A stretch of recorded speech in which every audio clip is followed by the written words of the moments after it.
Russell, Johnson, Johnsson. Sheriff Garrett from Hamilton County, if you want to spell your name. Austin Garrett, Austin Garrett. Sheriff Ross from Polk County.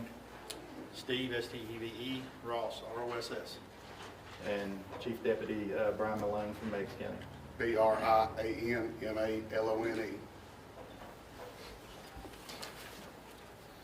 Y'all good? Yeah, thank you. Okay, we're here to update you from where we are on the search for missing Meigs County Deputy Robert R.J. Leonard. As we spoke to you this morning and gave you the timeline of when Meigs County Dispatch noticed after he made a call last night that he was not responding to a status check. There was a kind of a last-minute call after about a 12-minute gap between him radioing in that he was coming back to the jail with a suspect or someone he had arrested, and there was a one word that we analyzed, and it was water.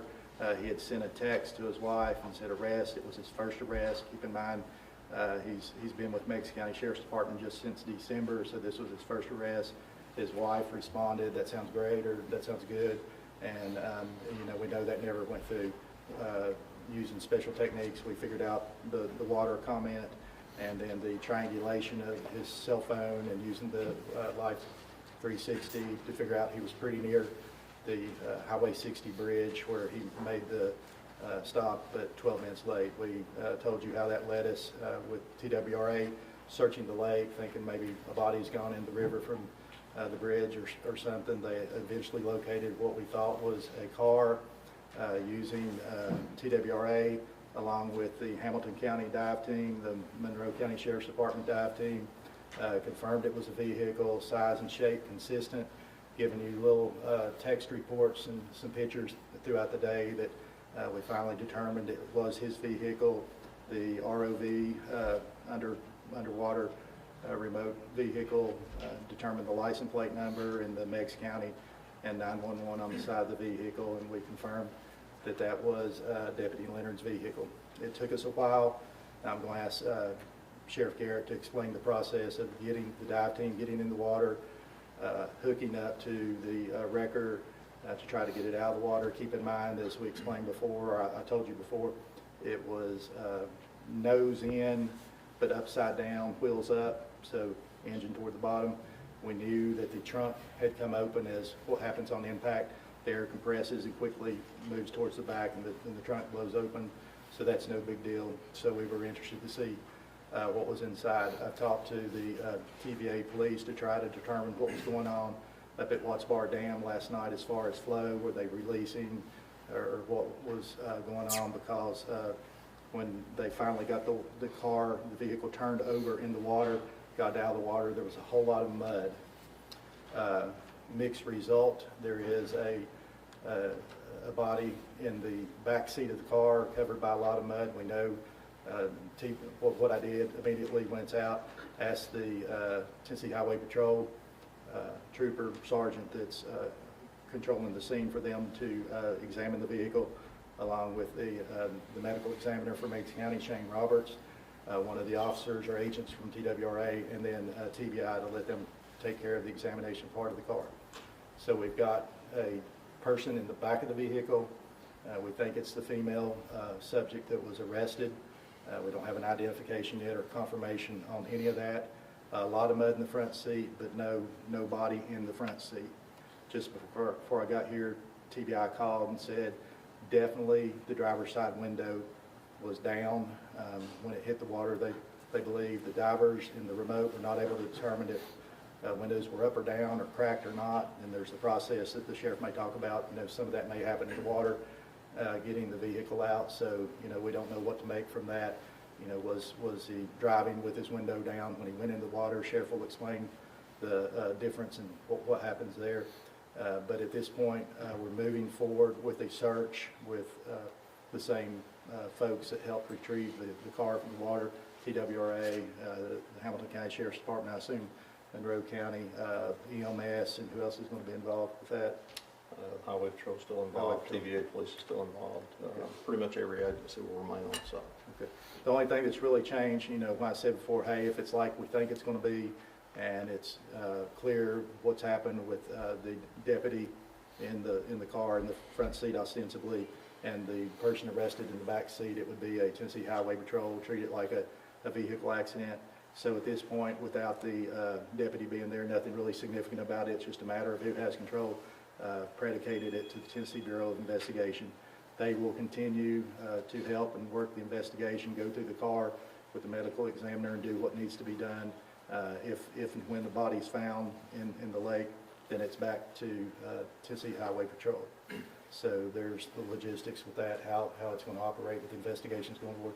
Still tremendous amount of help from all the agencies that you saw earlier today, other agencies coming in throughout the day. Been a lot of people down there and being very patient and anxiously awaiting the outcome. And unfortunately, look at the news, good or not so good for the family. They don't have closure yet. We still don't think the outcome is going to be good for Deputy Leonard, but we just can't say any more or no at this point. With that being said, I'll turn it over to the sheriff to talk about some of the things I hit on and what y'all are going to do going forward. Good afternoon. We continue to work in partnership with many agencies that are here today. I don't think we can name all of them that are here. They're coming in from across the state. Our prayers and condolences remain with the families of both parties, the deputy and the female arrestee who was in the car, as well as the Meigs County Sheriff's Office. Like I said earlier today, there's a lot of hurt going on. We accomplished the first part of what we set out to do, which was to locate and recover the vehicle. As the district attorney stated, one body has been recovered, the other is outstanding. Right now we're in a planning stage with all the other resources that are here on site and what we may need from across the state if we deem it necessary. So together we're developing a plan on what we're going to do for the rest of the day to try to locate and recover the deputy's body. A lot of different things come into play. As we said, we confirmed that the window was down on the car. Could have been driving with the window down. Could have got the window down when he first went in the car in the water. We don't know that. Those are all theories. I can tell you this: with the window down, the car is going to sink faster. So we will be consulting with emergency management, Tennessee Highway Patrol, TWRA, all of our other law enforcement partners and emergency services to develop the best plan going forward so we can attempt to locate this deputy and recover him for some type of closure for the family and the men and women of the Sheriff's Office.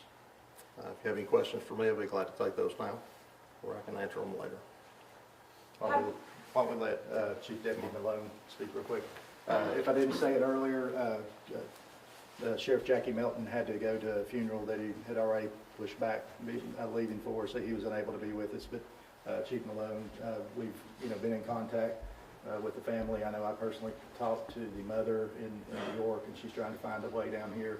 And we've got people out there talking to the family as well to let them know who we are. But whatever else you want to talk about, and then Sheriff, if you want to say anything, and then we'll be back to questions. First and foremost, again, thank you for all the agencies that are here, and please keep the deputy and the other victim, their ST, in your thoughts and prayers. It's a hard time for us here. Forgive me. Something we don't ever deal with here in Meigs County. We're a small rural county. We're not used to it. Deputy Leonard had only been here for a couple months. He became part of our family. So at this time, I just ask that you pray for us. Thank you, Chief. Sheriff, you want to go ahead and answer? Yeah, so I'll take questions if you have any. Have you identified the female arrestee that was in the backseat of the car? I'll let the district attorney answer that question. We think we know who that person is, but no, like I say, the body's covered in mud. We think that's who it is. Truly, it's feet and legs, not the body's there. It's just covered up with mud. We came on up here. They're in the process of trying to remove that to make sure it is her, and then try to make an identification. Like I say, the medical examiner is there. We're going to do an autopsy. She'll be sent to the Meigs County Forensic Center after the body's retrieved, and then if and when we find the deputy and he is in fact deceased, same thing will happen with him.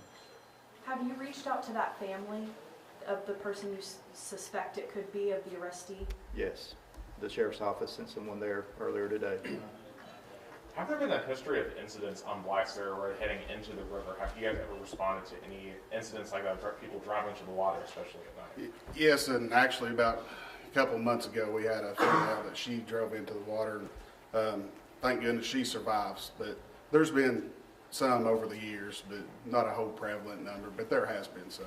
Have there been any discussions about, the amount of warning signs leading into that area and potential other, ways to perhaps make the area safer?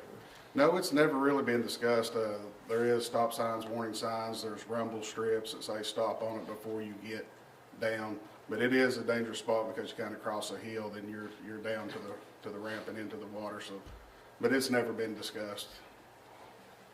Just to try to consolidate a few of my questions, does Meigs County deputies wear body cams, have dash cams, and if so, does Leonard's activated as well? No, we don't have any cams up here. Is the search for the deputy a rescue or a recovery mission? Or has that not been determined? Well, we always hope that it's a rescue, so we always hold out that hope. But we also have to face, the facts that are in front of us. So we won't lose hope in the fact that we could still recover him. It's plain to see that he made it out of the car. So it's always a chance he's injured on the side of the shore someplace. We're searching all of that. But we're not going to give up hope until we find it. And then we'll know factually who the survivors of the recovery. Do you guys know yet, did the car go into the water? Was it by accident, or was there some kind of incident or altercation that caused the deputy to drive off the road? I wish we knew that, and that's the question that it's going to take some time to answer. As the district attorney said, he'll lead that investigation with THP and TBI. Like I said, we're here to provide resources and support and assist the district attorney and the other agencies here in Meigs County. But they'll determine that hopefully. Sorry, didn't mean to step on you. As I stated this morning, and may have mentioned earlier, during that 12-minute time span between when he radioed that he was going back, at nearly the same time that he was radioing in water, which took us some work to figure out what he said. At the same time, he had sent a text to his wife saying arrest. So he's doing two things at once. He's driving. He's got someone in the back of the vehicle that he's taken to jail that was allegedly perhaps in some sort of tussle or fight on the bridge with a male, which may or may not have been a boyfriend. So not knowing her state of mind, what she may have been doing or what action she may have contributed to his lack of attention. He's from New York. He did not grow up here. He's only been here a short period of time. If you've spent any time on the back roads of South Meigs County at 10 o'clock at night, you know what I'm talking about. They're not well lit. They're not well marked. They're narrow. If you've been out that road, I know in the day it's pretty apparent that there's a right-hand turn. If you're doing it at night, right when you hit that curve, that right hand that he should have taken goes off the side of the road. So if he wasn't paying attention because he was distracted by the person in the back or about trying to hit the radio or sending a text at the same time, you can imagine he would go down that road. And if you saw on the way, I only see, and I've only been out up and down today, the one warning sign and the one set of rumble strips. There may be more that I'm not even seeing driving. So if he's not paying attention, and then Chief's right, you hit that water pretty quick. If y'all made it down there, you can see how it drops off in the dark of night. So we're operating under the theory that it was an accident. He missed his turn. He wasn't familiar, and he was doing other things that may have caused him to go in the water.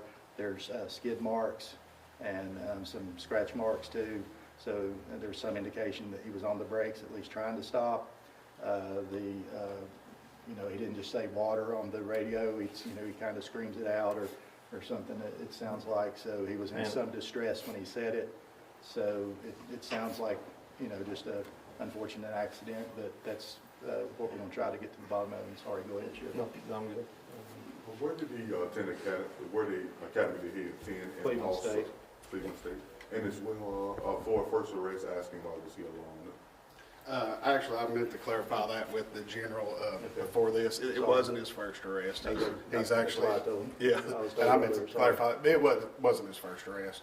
And he had already completed our FDO program, and, you know, he was allowed, he was certified, so at that point, we felt comfortable with him being out in the patrol car, you know, by himself. And I would add, Meigs County does not have the resources and the manpower. It's a narrow county, but it's a very long, you know, up and down the river. So it's essentially one person on the south side and one on the north side at night. So it's impossible to have backup in any quick amount of time. And like I say, the radio, especially down here, your cell phone service and radio service is very poor and spotty in places. And to add on to that, my last question is, was there any additional radio issues before that understanding of him saying water before that incident happened? There was like 12 minutes, you know, 10, 15 going back to the jail. And then the next thing, 12 minutes later, there's that. Chief, Am I correct on that? Chief Yes. Malone, And sorry about it being his first arrest. That's what I was told a couple times. since you guys do live in such a rural county and there is spotty cell service, do you do any training with your officers about how to handle these types of situations where you may be driving in the dark, not know where you're going, not have GPS service, those types of things?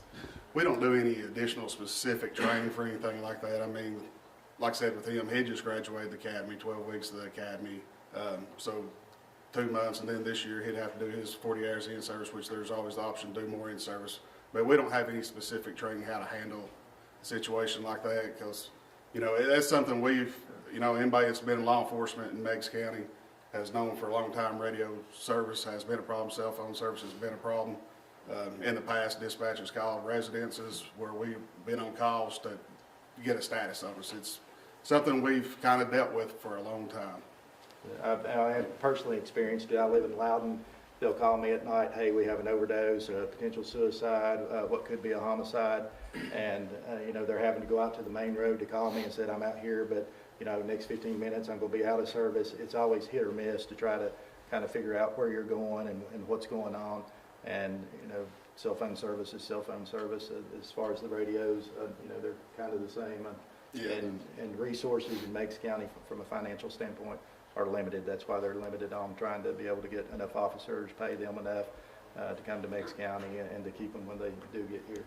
And was he already on duty, or was he called into work, him coming from home and picking up that call? No, he had been on duty since 6 o'clock last night. He was stopped at his house to grab a bite to eat, from my understanding, which is typical for us here. You know, we live in county. If we're working that end of the county, we'll stop in and, you know, see our kids or whatever and grab a bite to eat, you know, if we're not running a call at that point. But he was there when the call came out, and he left straight from there at that point. How many deputies are in the Meigs County Sheriff's Office? Well, to be honest, we have 21 openings, including detectives and SROs and the sheriff and me. Right now, we have been short-staffed 3 spots for probably 7 months. So we have been extremely short-staffed for a long time now. It's just like we can't ever get fully staffed. Chief, Next question. just as a final question, since you've been speaking with the family, how are you, the force, and that family doing? About as bad as it can be expected, to be honest with you.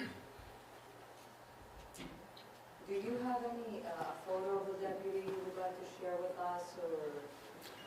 I don't at this time. I don't. Thank you. Thank you. Yeah, so everyone here is available if you want to talk to